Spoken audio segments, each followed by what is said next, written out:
నమస్తే, welcome to పవర్9 media. నేను బ్రహ్మనాయుడు. ముందుగా మన పవర్9 ప్రేక్షకులకు వీక్షకులకు నా హృదయపూర్వక ధన్యవాదాలు. ఇంకా ఎవరైనా మన ఛానల్ని సబ్స్క్రైబ్ చేసుకోకుండా ఉంటే వెంటనే మన పవర్9 మీడియాని సబ్స్క్రైబ్ చేసుకోండి. ఇక మన టాపిక్లోకి వెళ్తే, సనాతన ధర్మాన్ని వైరస్తో పోల్చిన ఉదయనిధి స్టాలిన్, మరి తమిళనాడు మాజీ ముఖ్యమంత్రి కుమారుడు మాజీ డిప్యూటీ ముఖ్యమంత్రి ఉదయనిధి స్టాలిన్. ఎందుకంటే తమిళనాడులో ఇక డిఎంకే చతికిల పడింది. డిఎంకే ఆధిపత్యానికి టీవీకే గండి కొట్టేసింది. సాక్షాత్తు ముఖ్యమంత్రి స్టాలిన్ టీవీకే అభ్యర్థి బాబు చేతిలో ఓటమి చెందాడు. ఇది దేశం మొత్తం తమిళనాడు వైపు చూసినటువంటి పరిస్థితి. తమిళనాడు కొత్త ముఖ్యమంత్రిగా సినీ నటులు టీవీకే అధినేత జోసెఫ్ విజయ్ ప్రమాణ స్వీకారం చేయబోతా ఉన్నారు. టీవీకే అధినేత జోసెఫ్ విజయ్ తాను పెట్టినటువంటి అభ్యర్థి చేతిలో తమిళనాడు ముఖ్యమంత్రి అభ్యర్థి డిఎంకే అధినేత స్టాలిన్ ఘోరమైనటువంటి పరాజయాన్ని చవిచూశారు. ఇది తమిళ రాజకీయాల్లో తమిళులు రాసినటువంటి ఒక బలమైనటువంటి రాజకీయ చరిత్ర. తమిళులు లిఖించారు ఇక్కడ డిఎంకేని ఘోరంగా ఓడించాలని. అయితే సనాతన ధర్మాన్ని వైరస్తో పోల్చారు ఉదయనిధి స్టాలిన్. సనాతన ధర్మం అంటే భారతదేశంలో గొప్ప ధర్మం. భారతదేశం అతిపెద్ద హిందూ దేశం. భారతదేశం లౌకిక దేశం. భారతదేశంలో భిన్నత్వంలో ఏకత్వం. అన్ని కులాలు అన్ని మతాలు కలిసి అన్ని పండుగలు జరుపుకునేటువంటి దేశం భారతదేశం. అయితే ఇక్కడ మొదటి నుంచి కూడా మెజారిటీ ప్రజలందరూ హిందువులే. సనాతన ధర్మాన్ని మొదటి నుంచి ఆచరిస్తూ వస్తారు హిందువులు. అయితే దురదృష్టం, భారతదేశంలో కులాల మధ్య వ్యత్యాసం రావటం, కొంతమంది క్రిస్టియానిటీలోకి వెళ్ళిపోవటం, అదేవిధంగా ముస్లిం ఓటర్లు పెరగటం, జనాభా పెరగటం. సో హిందూ జనాభా కన్నా కూడా ముస్లిం జనాభా పెరుగుదల ఎక్కువగా ఉండటం. సో ఇవన్నీ చూస్తూ ఉంటే పరిస్థితులు పరిణామాల నేపథ్యంలో భారతదేశంలో హిందుత్వం మీద దాడి జరుగుతుందని చెప్పాలి. సనాతన ధర్మం మీద దాడి జరుగుతుందని చెప్పాలి. కానీ సనాతన ధర్మాన్ని రక్షించడం కోసం దేశవ్యాప్తంగా కాషాయ దళం కంకణం కట్టుకుంది. సాక్షాత్తు దేశ ప్రధాని నరేంద్ర మోదీనే కంకణం కట్టుకున్న పరిస్థితి. అయితే సనాతన ధర్మాన్ని వైరస్తో పోల్చాడు ఉదయనిధి స్టాలిన్.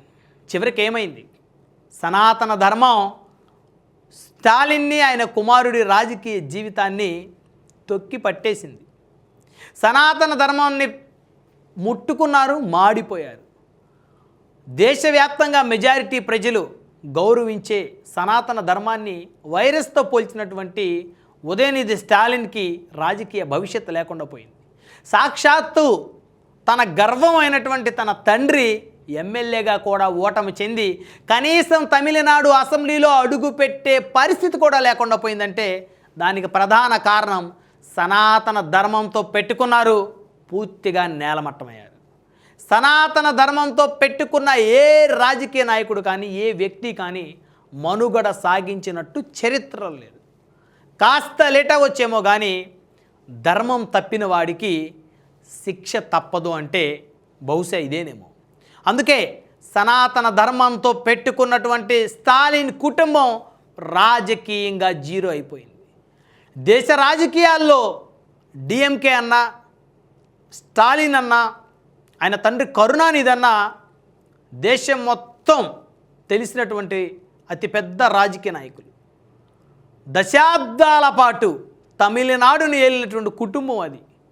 కనీసం అసెంబ్లీలో కూడా అడుగుపెట్టేటువంటి పరిస్థితికి నోచుకోలేకపోయాడు ముఖ్యమంత్రిగా ఉన్నటువంటి స్టాలిన్. ఇప్పుడు ఆయన కుమారుడి రాజకీయ భవిష్యత్తు కూడా ఆగమ్య గోచరంగా మారిపోయింది.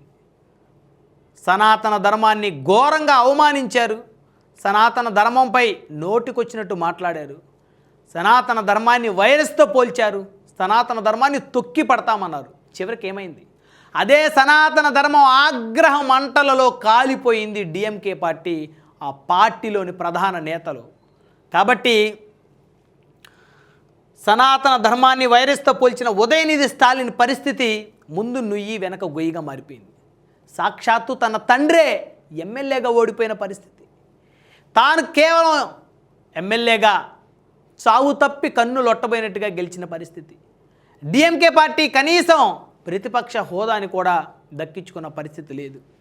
అలాంటి పరిస్థితుల్లో మరి స్టాలిన్ కుటుంబం రాజకీయంగా ఏ విధంగా మనుగడ సాగించగలదు? దశాబ్దాల పాటు తమిళ రాజకీయాలను ఏలిన ఆ కుటుంబం కేవలం సనాతన ధర్మాన్ని ముట్టుకోవటం వల్ల రాజకీయంగా కాలిపోయిందని చెప్పాలి. కాబట్టి ప్రతి రాజకీయ నాయకుడు బీ కేర్ఫుల్. ఓట్ల కోసం ఈ దేశంలో మెజారిటీ ప్రజల మనోభావాలను దెబ్బతీయాలని చూడదు. ఓటు రాజకీయాల కోసం, ఓటు బ్యాంకు రాజకీయాల కోసం మెజారిటీ ప్రజలకు వ్యతిరేకంగా ఉండే వర్గాలను గుంపగుత్తుగా తమ వైపు ఆకట్టుకుందామంటే స్టాలిన్ కుటుంబానికి జరిగిన రాజకీయ పరాభవమే మీకు కూడా ఎదురవుతుంది. సో కాబట్టి హిందుత్వం అంటే అదొక యూనిటీ. హిందుత్వం అంటే ఈ దేశానికి ఒక చిహ్నం. హిందుత్వం అంటే అది ప్రతి భారతీయుడి గర్వం అని చెప్పాలి. అలాంటి హిందుత్వం మీద దాడి చేస్తే, అలాంటి హిందుత్వాన్ని లేకుండా చెయ్యాలని చూస్తే, అలాంటి హిందుత్వాన్ని అపహాస్యం చేస్తే ఎవరికైనా సరే శిక్ష తప్పదు. ఇప్పుడు తమిళనాడులో స్టాలిన్ కుటుంబం ఎదుర్కొంటున్నటువంటి పరిస్థితులు రాజకీయంగా దీనికి ఉదాహరణ చెప్పాలి. ఇప్పుడు రాజకీయంగా ఎదుర్కొన్నారు, రేపొద్దున ఇంకెలాంటి ఇబ్బందుల్ని ఆ కుటుంబం ఎదుర్కోవాల్సి వస్తుందో అనేటువంటి చర్చ కూడా జరుగుతుంది. ఎందుకంటే వారి మీద అనేక రకాలైనటువంటి అవినీతి ఆరోపణలు ఉన్నాయి. మరి కొత్తగా రాబోతున్న ముఖ్యమంత్రి జోసెఫ్ విజయ్ స్టాలిన్ కుటుంబ సభ్యులు చేసినటువంటి అవినీతి అరాచకాలను బయటపెట్టి వారిని ఊచలు లెక్కబెట్టేలా చేస్తారా, లేకపోతే వారితో కాంప్రమైజ్ అవుతారా చూడాలి. మరి ఏదైతేనే సనాతన ధర్మాన్ని వైరస్తో పోల్చిన ఉదయనిధి స్టాలిన్ కానీ ఆయన తండ్రి కానీ రాజకీయ భవిష్యత్తు లేకుండా పోయారని చెప్పొచ్చు.